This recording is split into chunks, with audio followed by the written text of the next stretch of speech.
José Jones here, the MMAfighting.com, backstage at the UFC 285 ceremonial weigh-ins with the legendary Teddy Atlas. He's making his MMA fighting return. We talked after the Conor McGregor fight. We've talked a lot about MMA and boxing, but we haven't talked, you and I haven't spoken before a big UFC fight. Of course, the big story this week is the return of Jon Jones, who many consider to be the greatest fighter in the history of mixed martial arts, going up in weight to go to challenge for the undisputed heavyweight title. Just as a fight fan, how excited are you to see the return of what many consider to be the greatest fighter of all time? First of all, it's great to be with you. It's great to be with people that know their business, dedicated to their business, passionate about their business, but that are good people. So in that way, it's my pleasure. Really. I appreciate it. I don't mean to make you blush. Here's the thing. Anytime you're around an event that has attached to it the greatest, it's special. Yeah. The greatest? Are you kidding me? Guess what? I don't know if you heard, but I know you have. But there's not too many the greatest around. So when you have that with an event, you already ahead of the game. You already amped up a little extra because, wow, is he still the greatest? That's the question. Is he still the greatest?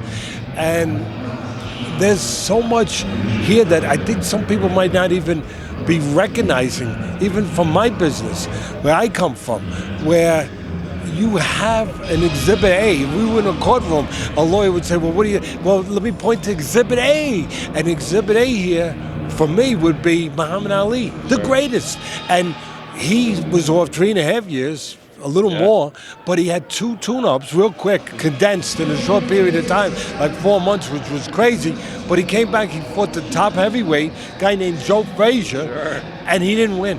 No. And he wasn't the same. See, that's the key for me. No matter what, greatest, yeah, but for the time, nobody really completely comes out undefeated, completely. And time diminishes certain skills more than other skills. And some of the skills of Jones remind me of some of the skills of Ali, like the athleticism, the quickness, the elusive ability, all of that stuff. That was hurt. That was diminished by the time off with Ali. The greatest. It was diminished. I can't see how it's not diminished. Sure. But the question will be, to what level? Yeah. To what extent? Right. And I'm here to find out. I'm here to see.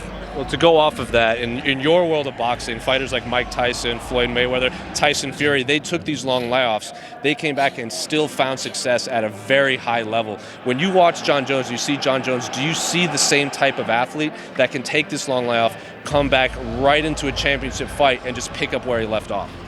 There's 2 sides to that question. Here's the one side. Athlete, you don't see many athletes like Jon Jones. I'm going to use the word genetics. Hey, baby, genetics, baby. There's not too many families that have genetics like the Jones family. 2 of them in the NFL. That's all you need to know. Great players in the NFL, and you got Jon Jones, obviously thought of as the greatest in MMA. So, yeah, you got the great athlete. But, again, those skills, those abilities, they get eroded by time off. The guys you just mentioned, they weren't the same. Ali wasn't the same. I'm going to go right to the top of the class. Ali, all right? Tyson and all them, great. But Ali, go right to the top of the class. He wasn't the same fighter. Jones can't be the same fighter. Now, what he can be is great here. 75% of it is mental in my business. 50 years of my business, and it's the same in the cage, that he has that belief that he can't get beat. That's powerful. That's still there. And I'll tell you another thing. Unfortunately, I just did a piece for ESPN, and they did a great piece, great video piece, but they had a guy who I'm kidding right now, but I admire, I love, George Foreman. I wish they left him out, that he came back and did it, because he did it against my guy. So that, I wish they could have left that out a little bit. But listen, George Foreman is unbelievably great. He came back, but you know what he had going for him that's a little different? He wasn't dependent on athleticism in his career. He depended on power. Power doesn't get diminished by time off the way athleticism, the elusive ability, quickness, all those things get diminished. So that's a big difference here. Big difference. And I'll throw in one other X factor for you. He's matched up against another athlete.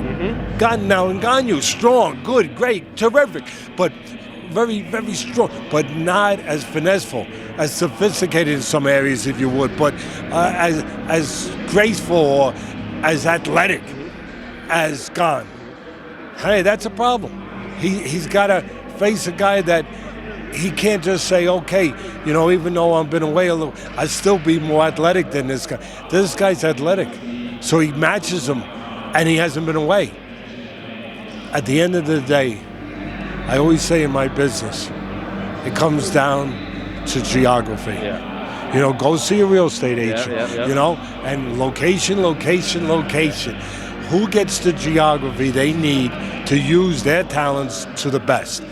So can Jones get the geography on the mat that he probably needs to win this to pull off this incredible assignment that he has? And if it stays striking, there's a lot of people who think he'll win there too. That's where I think Gane suddenly has the edge. Is that fair? Yeah, that's more than fair. My man. Yeah. We'll let you go after this. I know we have a very short window. That was fantastic. I always look forward to these chats we have. Thank you so much, Mr. Alex. My pleasure. Like I said, good people. Good people. The best people when it comes to you. Thank you.